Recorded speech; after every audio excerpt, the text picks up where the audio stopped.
इस वक्त की बड़ी खबर, अमरावती के उमेश कोल्हे मर्डर केस की जांच कर रही एनआईए की चार्जशीट में बड़ा खुलासा हुआ है। एनआईए की चार्जशीट के मुताबिक जिन 11 लोगों को गिरफ्तार किया गया वे सभी तबलीगी जमात से आते हैं। चार्जशीट के मुताबिक उमेश कोल्हे से बदला लेने के लिए इन लोगों ने आतंकवादियों का गैंग बनाया था। चार्जशीट के मुताबिक जिन 11 लोगों को पकड़ा गया है उनमें से मास्टरमाइंड इरफान खान तबलीगी जमात का स्ट्रिक्ट फॉलोअर है और तबलीगी जमात के सभी नियम कायदों को ढंग से पूरा करता है। इसे इरफान खान ने उमेश कोल्हे की हत्या करने के लिए आतंकवादी गैंग बनाया था।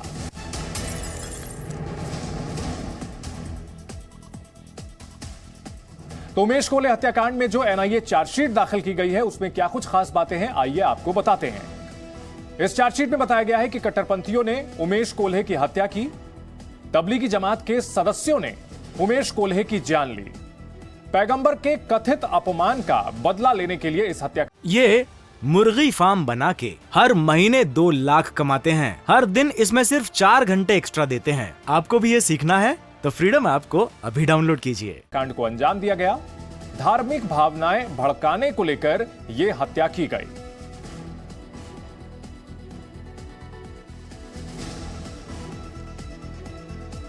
हमारे 2 सहयोगी इस बड़ी खबर पर जुड़ चुके हैं। मुंबई से नीलेश हैं और मनीष हमारे साथ दिल्ली से जुड़ रहे हैं। सबसे पहले जानना चाहेंगे नीलेश, इस पूरे मामले को लेकर के तबलीगी जमात का जो नाम सामने आया है, काफी गंभीर आरोप लगाए गए हैं।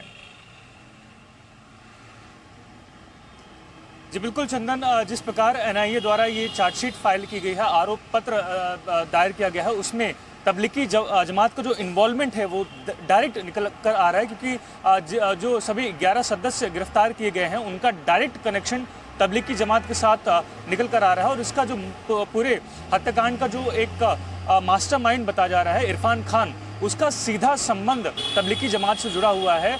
और जिस प्रकार चार्जशीट में ये पूरी जानकारी दी गई कि कैसे इरफान एक लंबे समय से तबलीगी जमात के साथ जुड़ा हुआ था और इस पूरे संगठन का एक कट्टरपंथी इंडिविजुअल था, जो कि तबलीगी जमात की जो विचारधारा है वो समाज में वो लोगों के बीच लगातार पहुंचाता रहा है। और इसी दरमियान जब उसे उमेश कोल्हे द्वारा जो स्टेटमेंट है वो रिसीव हुआ, तो उस दरमियान उसने अपनी जो पूरी गैंग है, जो टेरर गैंग है, उसके साथ ये पूरी जो कॉन्स्पिरेसी है, टेरर कॉन्स्पिरेसी, अगर हम एनआईए को कोट करें तो इसे एक टेरर कॉन्स्पिरेसी बताया गया। उसमें उसके तहत उसने पूरा प्लान बनाया और इस पूरे हत्याकांड को उसने अंजाम दिया। यहाँ पर एक अहम बात चार्जशीट में ये भी मेंशन की गई कि उमेश कोल्हे का इससे पहले किसी प्रकार का क्राइम रिकॉर्ड नहीं रहा है, किसी व्यक्ति से कभी उसका कोई झगड़ा नहीं हुआ। ऐसे में सीधे तौर पर उसकी हत्या करना, उसकी जान लेना कहीं ना कहीं समाज में एक कड़ा मैसेज देने की कोशिश की जा रही थी। ये सिर्फ एक हत्याकांड नहीं था, बड़ी सोची समझी साजिश के तहत प्लानिंग करके लोगों को इसमें शामिल किया गया मनीष, और उसके बाद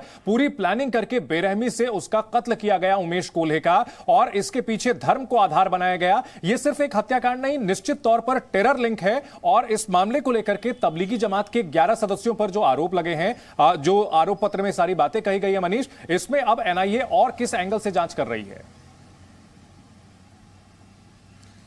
देखिए, एनआईए ने इस मामले में भी चार्जशीट दायर की है और एनआईए ने अपनी चार्जशीट में साफ कहा है कि ये एक्ट ऑफ टेरर है।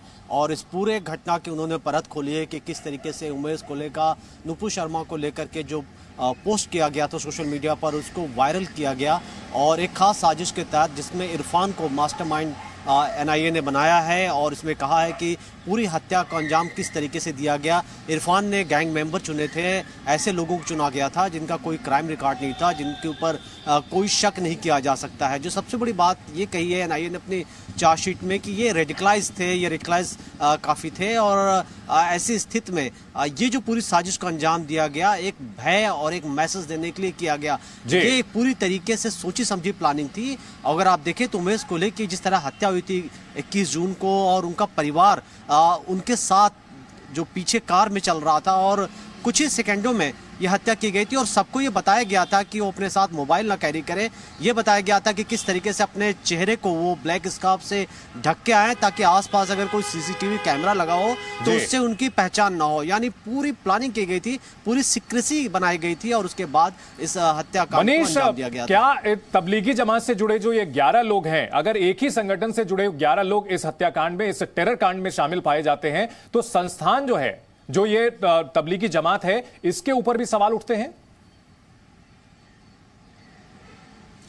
देखिए, पहली बात तो अभी एनआईए ने इस बारे में ऑफिशियली कोई स्टेटमेंट नहीं दिया है, मैं आपके यहाँ साफ कर दूं। और ये बात कोर्ट के वहाँ जो चार्जशीट दायर की गई है वहाँ से ये रिपोर्ट्स आ रही है, तो एनआईए के हम ऑफिशियल इसमें कोर्ट का इंतजार करेंगे। लेकिन हम आपको ये भी बताएं कि तबलीगी जमात कोई टेररिस्ट ग्रुप नहीं है, एक बात मैं बिल्कुल साफ कर दूं।